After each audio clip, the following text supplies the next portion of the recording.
কি করছোটা কি তুমি? মাথা খারাপ হয়ে গেছে নাকি তোমার? এতটা কার্বস খাচ্ছ তুমি? কি মানে সুপারস্টার থাকতে আর ইচ্ছে হচ্ছে না নাকি? নিজেকে এভাবে শেষ করছো কেন সাক্ষ্য? দেখো আমি কিন্তু তোমার এই অধপতন মেনে নিচ্ছি না, and I'm telling you that. Who the hell are you, মধু? হ্যাঁ, তুমি ডিক্টেট করার কে আমি কি খাবো না খাবো? এটা সম্পূর্ণ আমার decision. You are nobody in my life. আমার জীবনে আমার ব্যাপারে কিছু বলার অধিকার তোমার নেই, সুতরাং কিছু বলতে আসবে না। আমার সাথে তোমার সেই সম্পর্ক নেই, সেটা ভালো করে মাথায় ঢুকিয়ে নাও। ওনার একটা কথা তো একেবারে কানে ঢোকে না স্যার। তখন তো বললাম স্যারের ব্যাপারে একটাও মন্তব্য না করতে, তাও করছে। মানে একটু লজ্জা নেই না আপনার? না নেই। এ বাবা কি হবে? শোনো, এই মানুষটাকে সুপারস্টার হতে আমি নিজের চোখের সামনে দেখেছি। যেই ইমারতটাকে আমি নিজের চোখের সামনে গড়তে দেখেছি, সেটাকে আমি একটা মেয়ের জন্য ভেঙে যেতে দেখতে পারবো না। Go to hell with your concern, Madhu. Just shut up.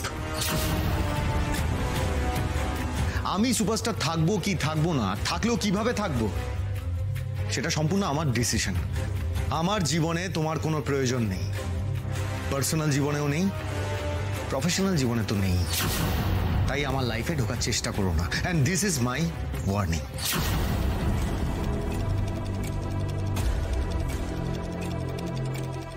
ভেবে বলছো তো যেটা বলছো? একদম স্যার, সবটা ভেবে চিন্তেই বলছেন। আপনার প্রয়োজন আর নেই স্যারের জীবনে। এবার স্যার যা করবেন সেটা নিজের যোগ্যতায়, নিজের দমে করবেন। আর আপনি যান না, অন্য জায়গায় নিজের খবরদারি ফলান না। আপনার ফ্রির জ্ঞান তো কেউ চায়নি। যান, খামোখা মাথা খারাপ করবেন না ঘ্যান ঘ্যান করে।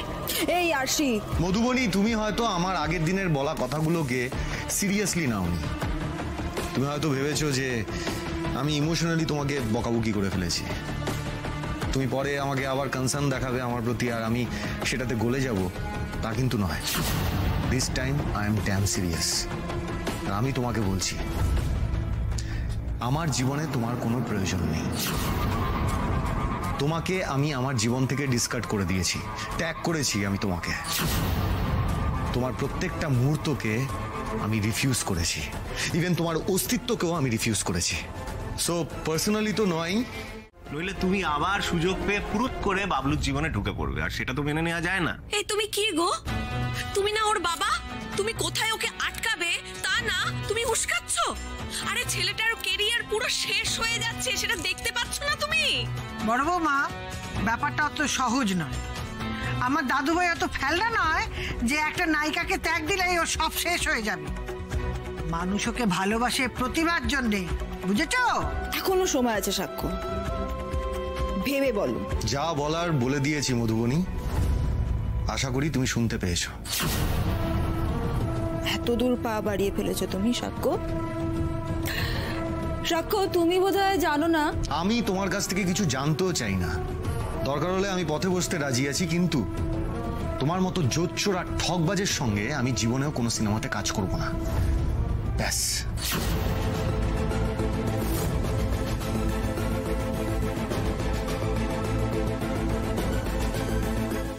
আমি নিজের যোগ্যতায় খেটে কাজ করলে এর থেকে দ্বিগুণ টাকা আমার কাছে আসবে, কিন্তু সম্মান একবার চলে গেলে সেটা ফিরে আসে না। আমি কারোর দয়ায় সুপারস্টার হইনি, আগামী সময় সেটা প্রমাণ করে দেবে। আমি নিজেকে নিয়ে কনফিডেন্ট। তোমরা একটু আমার উপর ভরসা রাখতে পারলে ভালো হয়।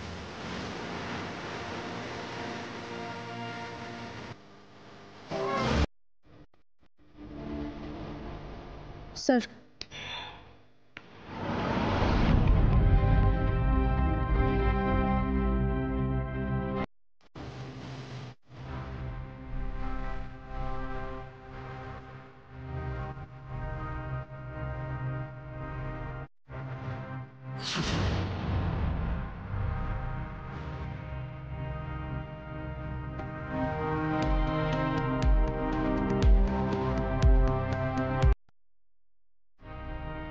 ওকে দেন এই আর এই যে কন্ট্রাক্ট পেপারে 9 নম্বর ক্লজে যে টাইম স্প্যানের কথা লেখা আছে সেটা আজ থেকে নাল অ্যান্ড ভয়েড হয়ে গেল। আর আমি আজ থেকে এই কন্ট্রাক্ট থেকে পুরোপুরি মুক্ত। তুমি এটা মেনশন করে একটা সার্টিফিকেট লিখে পাঠিয়ে দিও অ্যাজ সুন অ্যাজ পসিবল। আজ তাহলে আসছি।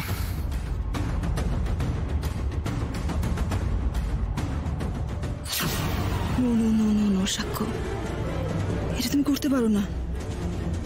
এভাবে তুমি আমাকে মুখের উপর ছুতো মারতে পারো না। কি সর্বনাশ হয়ে গেল রে মেজো, কি সর্বনাশ হয়ে গেল। ও দিদি, দিদি তুমি এভাবে কেঁদো না গো, কেঁদো না। আমি আমি বুঝতে পারছি তোমার মনে এখন কি চলছে। এই লজ্জা করে না তোমার? আপনারা তো অদ্ভুত মানুষ। আপনারা তো স্যারের আপনজন। দেখছেন ওনার সম্মান, ওনার যোগ্যতা নিয়ে প্রশ্ন উঠছে, তাও সমানে টাকা আর কি জুটি ভেঙেছে সেটা ভেবে যাচ্ছে। কাকিমা, যে মেয়েটা আপনার ছেলেকে এত অপমান করলো, সেই ঠক জোচ্চরের হয়ে সাফাই না গিয়ে ছেলের পাশে তো দাঁড়াতে পারতেন। আপনাদেরই তো সঞ্জয় বাবুকে বলা উচিত ছিল যে হ্যাঁ নিয়ে নিন 1 কোটি টাকা, আমার ছেলের যোগ্যতা থাকলে আবার সেই টাকা চলে আসবে। সেটা তো করলেন না, উল্টে টাকার দুঃখে ছেলেকে কথা শোনাচ্ছে। অসাধারণ। এবার বিশ্বাস হলো তো যে আমি তোমার সঙ্গে সমস্ত রকমের সম্পর্ক শেষ করে দিতে চাইছি, কোনো ফাঁকা আওয়াজ দিচ্ছি না। আমি হয়তো এটা করতাম না মধু, কিন্তু তুমি আমার শিল্পী সত্তাতে আঘাত করেছো। আর তাই আমি যে তোমার সঙ্গে আর সিনেমা করতে চাই না সেটা শুধুমাত্র এখন নিজেদের মধ্যে না, আমি পাবলিককে জানিয়ে দেবো মিডিয়ার থ্রুতে।